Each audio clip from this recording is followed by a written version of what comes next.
السلام عليكم ورحمة الله الحباب ديالي، كي دايرين؟ لاباس عليكم؟ كنتمنى تكونوا بخير وعلى خير ان شاء الله يا ربي. وانتم كتشاهدوا معايا هذا الفيديو هذا. مرحبا بكم معايا في فيديو جديد. هنا كيف ما قلت لكم في الفيديو السابق ان شاء الله نشارك معكم ملي غنفرش البيت ديال ولدي. هنايا هذا الغلف هذا او بروتيكتور اللي كيكون من الفوق ديال الثوب، ومن التحت كيكون فيه يعني بلاستيك، باش واخا العيل الصغير دار شي حاجه في حوايجو يعني ما غيوسخش الناموسيه. وفي نفس الوقت حتى ديك البونجه خليت ليها البولصه اللي جات بها. الا كنتو شفتوا الفيديو قبل من يعني الفيديو اللي مونطيت فيه الناموسيه، داك الخشب ديال الناموسيه كنت شاركت معكم، قلت لكم باللي ديك البونجه ما زودتش ليها ديك البلاستيكه اللي كتجي عليها، وجبنا ليه داك الغلاف ديال اللي كيكون فيه البلاستيكه من تحت. وهذا الغلاف هذا اللي كيكون اعلى برا، صراحه هذا عجبني بزاف، مزيون، كيتجبد يعني كيتجبد مزيان. واخا لهاد سميتو الناموسيه واقيلا ديال 90 سنتيم، واقيلا ديال 90 سنتيم، ولكن يقدر يكون الناموسيه اكثر من 90 سنتيم. كيبان ديك سميتو بحال الغبره، بحال في الشكل. دابا الفراش ملي جبتو اصلا دوك الغلافات صبنتهم، ولكن داكشي راه سبحان الله العظيم مع الفلاش كيبان. ايوا صافي، من بعد ما كان نغلف الناموسيه كنرجعها بلاصتها، وفي الاخر عاوتاني كنت زولتها حيت ملي غطيتها بالمنطه خرجتها باش ندخل المنطه في الجناب عاوتاني، باش ملي ينعس الولد يبقى يتقلب، يعني ما غيتعراش بسميتو، ما غيتعراش، ما غتزولش عليه الغطايه. وهاد الوساده هادي حتى هي جبناها من داك المحل سميتو جيسك. تقدينا من عندهم كل شيء، جبنا الماريوات لينا، وجبنا سميتو الناموسيه لولدي والميسيتا، وجبنا الميسيتا ديال الصباط حتى هو، والطبله الكوزينه اللي مازال ما وصلت دابا شي شهرين ولا اكثر، مازال ما وصلت الطبله، ما كايناش عندهم هنايا، ما عرفت من اين بلاصه غتجي.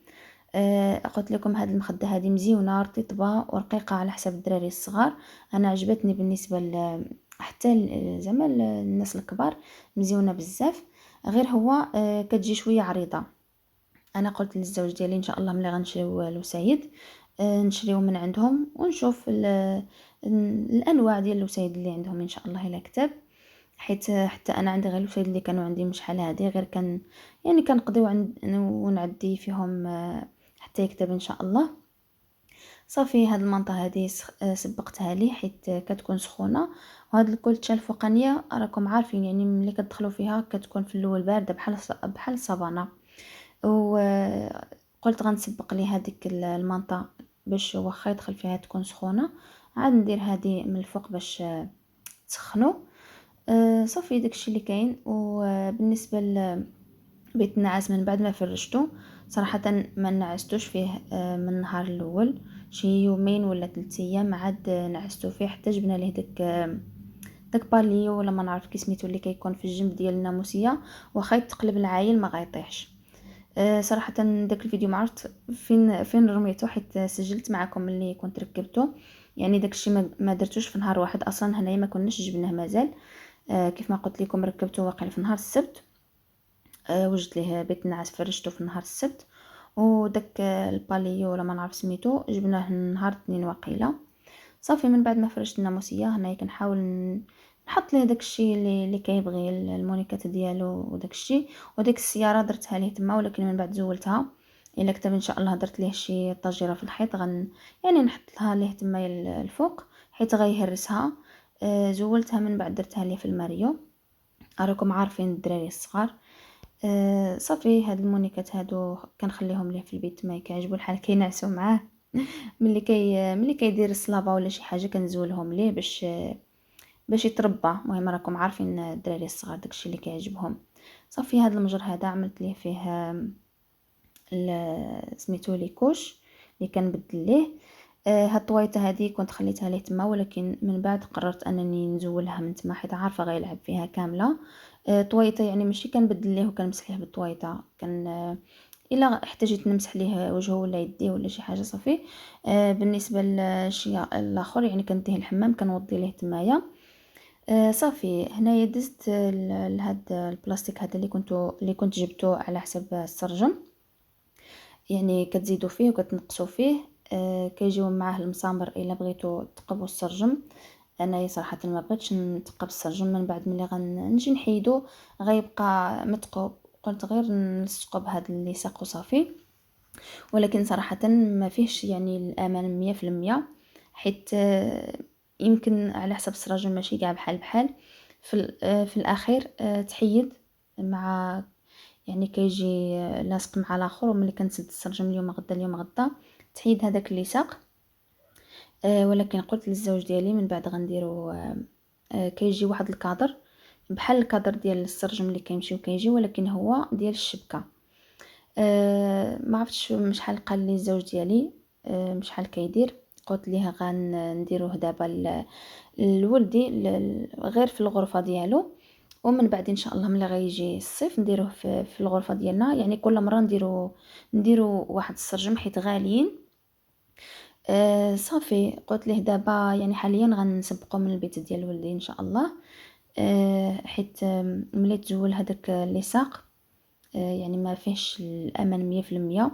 غنزيد ليه، كنت نويت غنزيد ليه واحد اللي ساق وما نعرفوش غنزيدو ليه باش حيت من بعد ما تقلع هاد السرجم هذا اللي حليته هذا اللي لصقته دابا هو اللي تحيد، وما نعرفوش غنزيد ليه داك اللي ساق.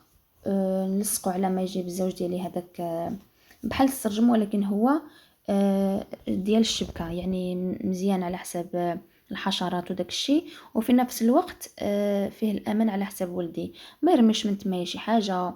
والا بغى يطلع على شي حاجه مثلا واخا ما عندوش علاش يطلع، حيت الناموسيه ما راهاش تحت السرجم نيشان. وديك الميسيته ملي كنخليه كيلعب تما كنزولها حيت كيطلع عليها وكنحيدها ليه، كنديرها في البيت ديالي وكنسد الباب. ايوا صافي هانتوما كيف ما كتشوفوا معايا لصقت النص الاخر، من بعد دخلت فيه هذاك الاخر النص الثاني باش يجي في بلاصتو قد نيشان كيف ما كتشوفوا معايا. عنده هذوك البطونات واحد الفوق وواحد لتحت كتكاو عليه، كيطلعوا هذوك السيغورو اللي داخل فيه هذاك البلاستيك الاخر اللي فيه هذاك البلاستيك اللي خارج كيف ما كتشوفوا معايا. الا بغيتو تهودوه او لا الا بغيتو تطلعوه، وإلا بغيتو تحلوا السرج معاو الثاني كتكاو على هذوك البطونات واحد الفوق وواحد لتحت. نتوما كيف ما كتشوفوا معايا هنايا واخا حليت السرجم يعني كيبقى مسدود. هنايا كتكاو على هذوك البطونات عاد كتحلوا السرجم. ولا بغيتو تخليو البيت يعني مثلا بحال الصيف ولا كتخليوه يعني داير محلول واحد شويه، وكتسدوه كديروا هذيك البلاستيكه في هذوك بحال سميتو بلاستيكات خارجين وكتحلوهم بدوك البطونات. الا بغيتو تزيدوا فيه عنده هاد البطونه هذه كتكاو عليه وكيطوال كيف ما كتشوفوا معايا. صافي من بعد الا بغيتو تحلوه كامل كتحلوه، ولكن كيف ما قلت لكم يعني ما فيش الامان هكا.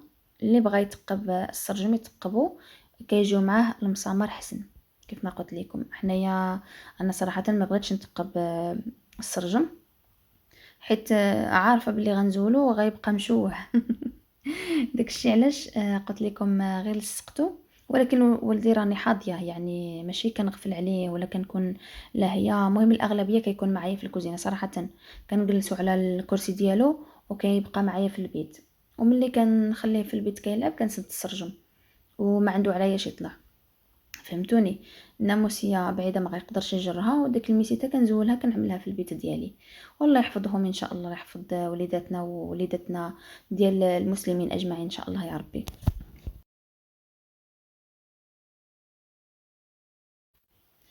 ايوا صافي هنايا شاركت معكم الماريو اللي كان عندي في البيت. جبناه لولدي هنايا ملي جبنا حنايا الماريو للبيت ديالنا. صافي الشكل النهائي ديال الناموسيه ان شاء الله. الا لقيت داك الفيديو اللي ركبت فيه داك باليو انا نحطو لكم في الاخير ديال الفيديو ان شاء الله. ومن بعد رشيت ليه واحد شويه ديال الكولونيا ديال الجو، مهم الريحه ديال الجو. رشيت شويه على الناموسيه وفي البيت، مهم باش يكون داكشي يعني تحسي بالريحه ديال النقاوه.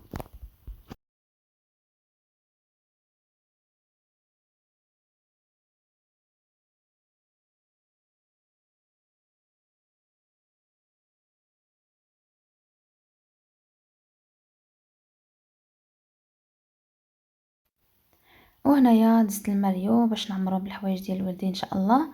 اول حاجه رتبت الحوايج اللي كيجيو مطويين، وعاد رتبت الحوايج اللي كيتعلقوا.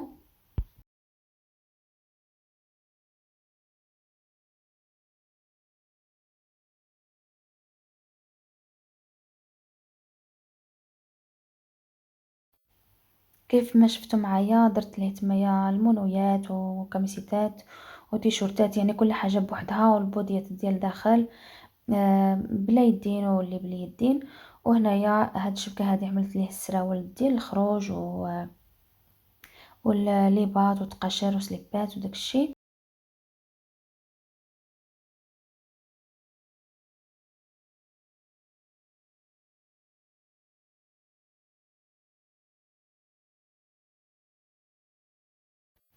وهذا المعطر هذا ديال الخيزانة صراحة مزيون، شريته من ليدل. عندي هذا في البيج ولا ما نعرف اللون ديالو، والاخر في الاخضر. صراحة الريحة ديالهم مزيونة، وملي كتعملوهم كتعلقوهم ما بين الحوايج، ملي كتجيو كتهزوا الحوايج كتلبسوهم كتكون فيهم ديك الريحة يعني مزيونة.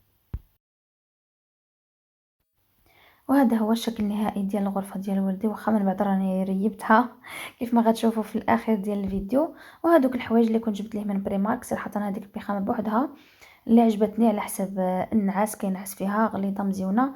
كاينين شي حوايج جبتهم يعني ما عندهمش شي كاليتي اللي مزيونه، كاين شي حوايج من عندهم مزيونين بحال هاد البيخامه هذه.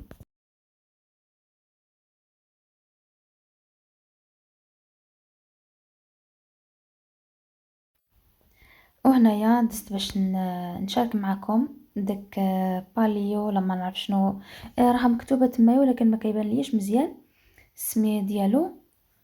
المهم كنحاول نقرا ولكن دغيا كنحيد الكرتونه.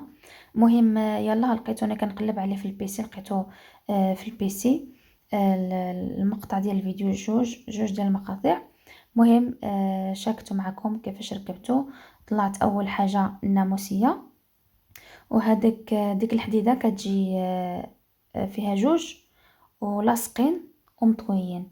واحد الجهه واحد الحديده كتجي غير حديده اللي كتجي لتحت ديال البونجا ما بين ناموسيه والبونجا.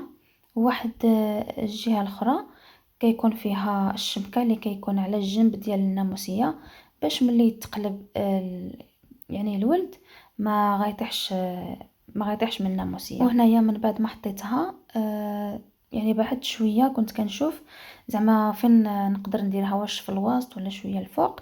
المهم خليت واحد المسافه ما بينها وبين الميسيتا، واحد شويه يعني غير واحد شويه، باش يعني ملي يتقلب ما يقدرش يطيح.